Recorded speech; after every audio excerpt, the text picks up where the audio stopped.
1, 2, 3.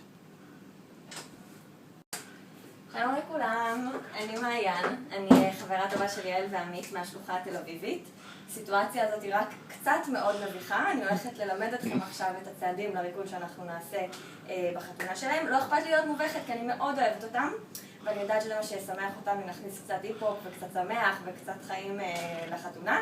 אז אוקיי, אני אלמד אתכם את הצעדים, אני אעשה אותם כמה פעמים, וקודם לאט.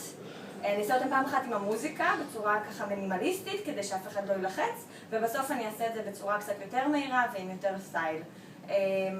בהתחלה תהיה מוזיקה אחרת, רגועה, נחמדה, נעימה, ואז אנחנו נחליף את המוזיקה, ואנחנו נבקש מכולכם להצטרף אלינו לבמה, וביחד אנחנו נתחיל את הריקוד. אוקיי? אז דנה, העוזרת הנאמנה שלי, תדליק את המוזיקה.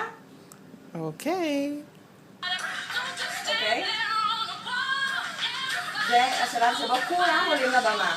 אנחנו מסתדרים בשורות, מי שכבר נמצא על הבמה, וכולכם מוזמנים להצטרף אלינו. יש לנו הרבה זמן, אין לחץ.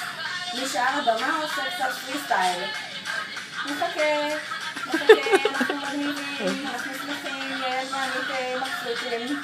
אוקיי? וכאן מתחילה החרידה שלנו, ממש עכשיו. רצים במקום, אוקיי? סלסה, סלסה. סלסה, סלסה, אוקיי? רצים במקום, עוד פעם. עכשיו עושים את האיש הרץ.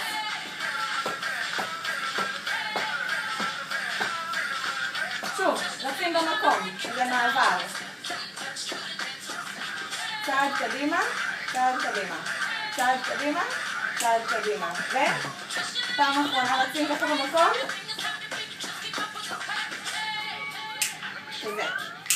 צעד, צעד. פרי סטייל, פרי סטייל. אנחנו רצים, מחבקים את עמית ויעל, באים לרקוד איתנו, כולם מצטרפים, קרחנה. אוקיי, דנה תפסיקי לנו את המוזיקה שנייה. כולנו הבנו את הצעדים, די פשוטים, נכון? אם יש למישהו שאלות, תתקשרו ותשאלו אותי. בחתונה עצמה אנחנו נעשה את זה בצורה קצת יותר אנרגטית, קצת יותר שמחה, קצת יותר ערנית, וכל אחד יכול להוסיף את הסטייל שלו. אני אעשה לכם את זה עכשיו. ואתם יכולים תמיד להסתכל על הקליפ של ביונסה כדי לקבל קצת יותר השראה. אז זה כזה עם attitude, עכשיו מכניסים את זה לעניינים. Here we go.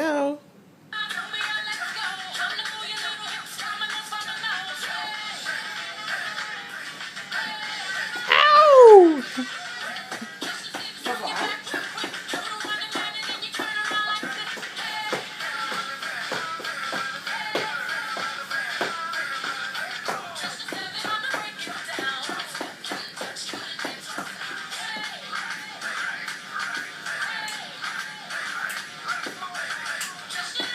נכון. זה כזה גנגסטר.